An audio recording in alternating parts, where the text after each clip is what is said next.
Hello friends, कैसे हैं आप सब। दोस्तों, आज एक बढ़िया सा प्रसंग सुनते हैं रामायण से। भगवान राम को 14 वर्ष का वनवास हुआ तो उनकी पत्नी माँ सीता ने भी सहर्ष वनवास स्वीकार कर लिया। परंतु बचपन से ही बड़े भाई की सेवा में रहने वाले लक्ष्मण जी कैसे राम जी से दूर हो जाते। माता सुमित्रा से तो उन्होंने आज्ञा ले ली थी वन जाने की, परंतु जब पत्नी उर्मिला के कक्ष की ओर बढ़ रहे थे तो सोच रही थी कि माँ ने तो आज्ञा दे दी, परंतु उर्मिला को कैसे समझाऊंगा। वे तो जाने नहीं देंगी, क्या कहूँगा उनसे।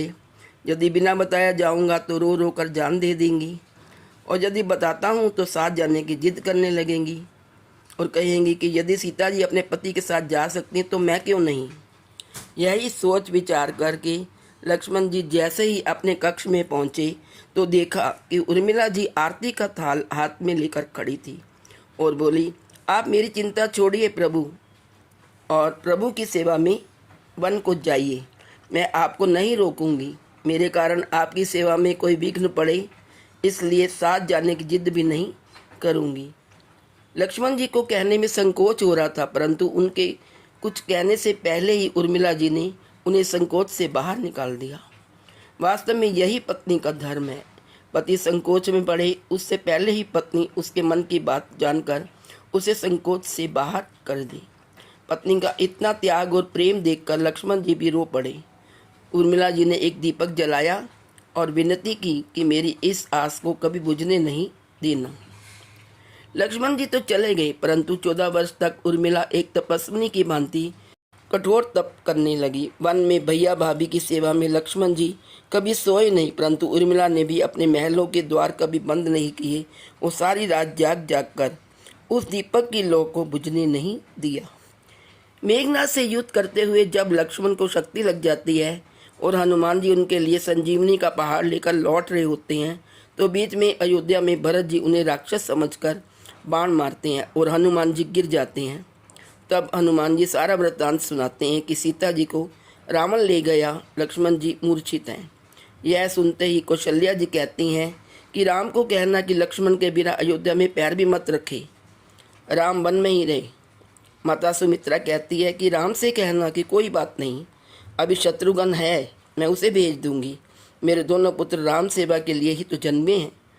माताओं का प्रेम देखकर हनुमान जी की आंखों में अश्रु आ गए, परंतु जब उन्होंने उर्मिला जी को देखा तो सोचने लगी कि ये क्यों एकदम शांत और प्रसन्न खड़ी है, क्या इन्हें अपने पति के प्राणों की कोई चिंता नहीं। हनुमान जी पूछते हैं, देवी आपकी प्रसन्नता का कारण क्या है। आपके पति के प्राण संकट में हैं, सूर्य उदित होते ही सूर्य कुल का दीपक बुझ जाएगा। उर्मिला जी का उत्तर सुनकर तीनों लोगों को कोई भी प्राणी उनकी वंदना किए बिना नहीं रह पाएगा। वे बोली, मेरा दीपक संकट में नहीं है, वो बुझ ही नहीं सकता। रही सूर्योदय की बात, तो आप चाहे तो कुछ दिन अयोध्या में विश्राम कर लीजिए, क्योंकि आपके वहाँ पहुँचे बिना सूर्य उदित हो ही नहीं सकता। आपने कहा कि प्रभु श्री राम मेरे पति को अपनी गोद में लेकर बैठे हैं, तो जो योगेश्वर राम की गोदी में लेटा है काल उसे छू भी नहीं सकता। यह तो वे दोनों लीला कर रहे हैं। मेरे पति जब से बन गए हैं तब से सोए नहीं हैं।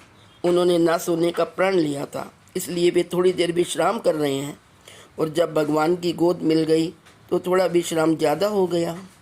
वे उठ जाएंगे और शक्ति मेरे पति को लगी ही नहीं, शक्ति तो श्री राम जी को लगी है। मेरे पति की हर श्वास में राम है, हर धड़कन में राम, उनके रोम रोम में राम है, उनके खून की बूंद बूंद में राम है। और जब उनके शरीर और आत्मा में सिर्फ राम ही है तो शक्ति राम जी को ही लगी, दर्द राम जी को ही हो रहा है। इसलिए हनुमान जी आप निश्चिंत होकर जाएं, सूर्य उदित नहीं होगा जब तक आप लक्ष्मण के पास नहीं पहुंच जाते। वास्तव में सूर्य में भी इतनी ताकत नहीं थी कि लक्ष्मण जी के जागने से पहले वो उदित हो जाती। एक पतिव्रता तपस्विनी का तप उसके सामने खड़ा था। तो दोस्तों, ऐसी थी रामायण काल की त्याग की, बलिदान की और समर्पण की नारियां। भगवान राम ने तो केवल राम राज्य का कलश स्थापित किया, परंतु वास्तव में राम राज्य इन सब के प्रेम त्याग, समर्पण और बलिदान से ही आया। तो दोस्तों, प्रेम, बलिदान और त्याग में बहुत शक्ति है।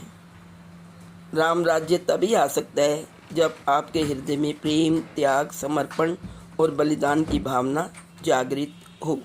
जय श्री राम। यदि आपको प्रसंग अच्छा लगे तो please like, share and subscribe. Thank you so much.